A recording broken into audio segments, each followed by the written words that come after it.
What's going on, team? Welcome back to another video. I have my coffee here. This is black currently, as I normally have it in the AM. I've done an ice bath, as you've already seen. Today, I'm going to be dabbling with something I haven't done in probably longer than it should have been, which is I'm going for a weighted walk, or as the army call it, tabbing, as the Marines call it, yomping, and as Americans call it, rucking. So, heavy bag on my back. I'm going to get out into the woods shortly. Luckily, where I'm living now is not that far away at all. Hopefully get some lovely drone footage for you. However, it is raining, and last time in fact, pretty much every time I've flown my drone, I've crashed it. I literally have extra propellers ordered in bulk every month. But in the Bodybuilder Does Running video that I did recently, I was speaking about the fact that I don't believe that anyone can call themselves remotely functional unless they're able to kind of move around nature in a not too restricted way. And one of the other things I was talking about is pursuing what I call adventure readiness, and being able to exist in this state of being adventure ready, where you are able to turn your hand to pretty much anything you need to do in nature. That is not to say you're going to be able to do an ultra marathon.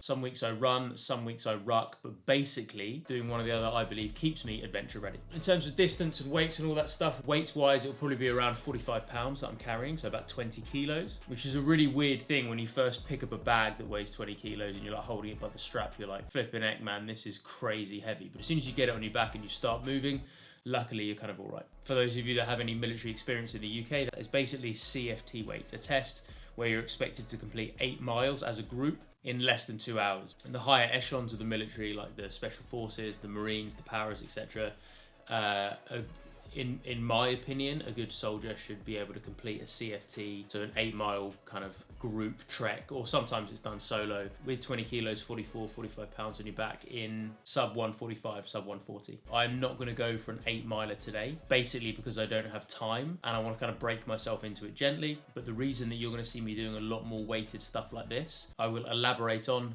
some point soon. So let's get this Arabica down me and crack on, shall we? So, I'm here in the car. I'm about to finish packing my bag, basically because my weight vest was in my bag, and my weight vest is 15 kilos, and that is what is going to be most of the weight. However, as you can see, it's a little bit rainy, which is flipping less than ideal.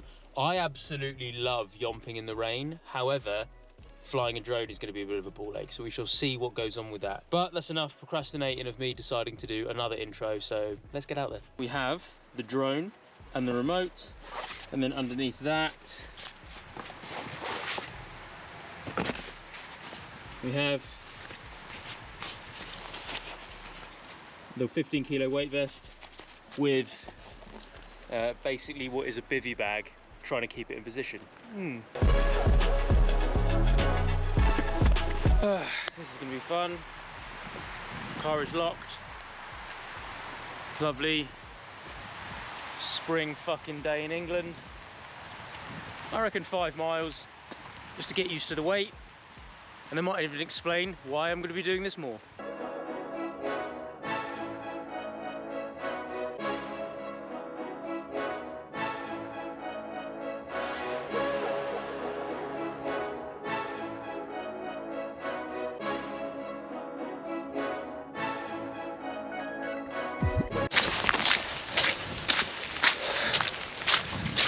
The funny thing about swampy ground is, as well as the fact that the sound is quite satisfying, it does slow you down a little bit. If you have a certain cadence for walking or a very slow jog, it just starts to take the momentum out. And when you've got a bag on your back, there is, all ex-military that have done a lot of yomping will have experienced this.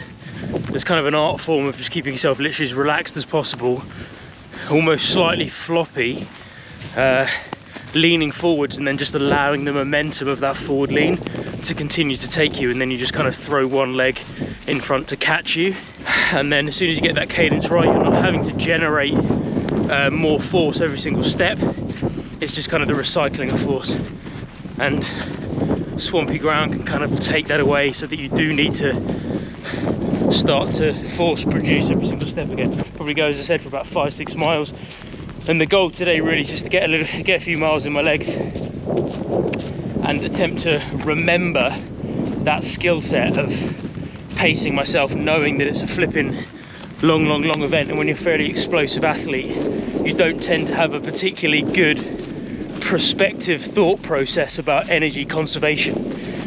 Whereas with anything that is more than about 5 miles with weight on your back, you kind of need to, which is why I'm kind of excited to challenge myself with remembering that. It's not a skill set I think, to be honest, I need to develop, because I do have it.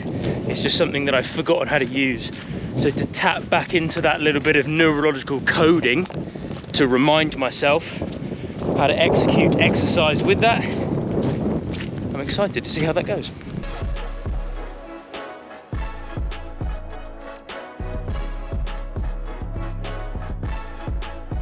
So what I decided to do, just to give myself a little bit of an extra head game challenge, this wood basically is running parallel on the side of 2 main roads, and effectively to cut through the wood from one road to the other, the Panama Canal kind of style.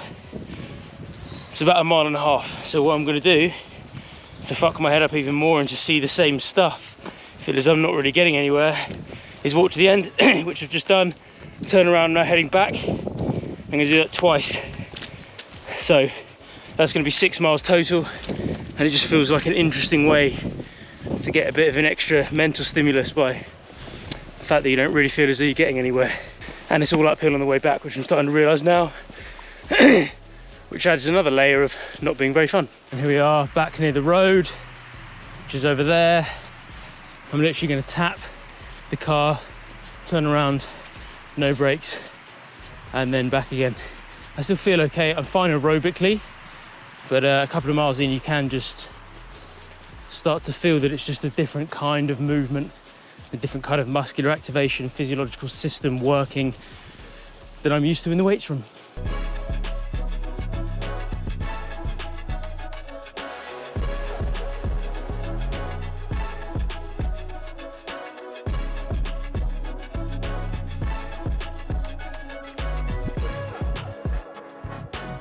Back we go.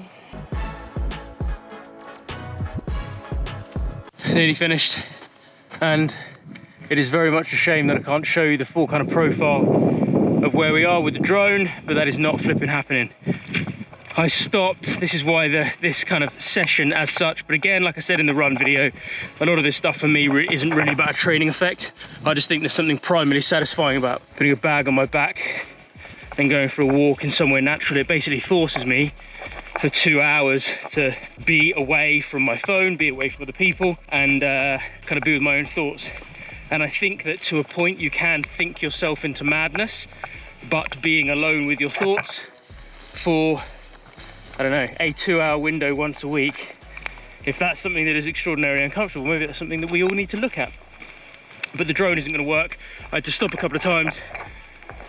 I then didn't have the app, and then I downloaded the wrong app, and then I downloaded the right app again, because I think I deleted the app. Well, I must have deleted the app from my phone, and then it's saying that the remote and the drone itself aren't connecting, and kind of the remote and my phone and the drone are just getting rained on at this time. God, it is stunning here. Ashdown Forest in Sussex, check it out. It's actually where Ross Edgley did his rope climb up to Mount Everest thing, I do believe. Was it? Well, not I do believe, I do know, was in these woods. So yeah, drone, it's a bit of a shame that we didn't get any footage, but I'm back now. That'll be a total of about 6.5 miles, I think. So just over 10k. Bit of foam rolling this afternoon. Maybe do a little bit of a conditioning session, but first of all, I need to get some food in, as it is 1:45, and I'm still fasted actually, because I did only have a black coffee. So finish off this little bit. I've only got a few hundred meters left. Back in the car, put some country music on because it's awesome, and then back for a refuel. I will see you there.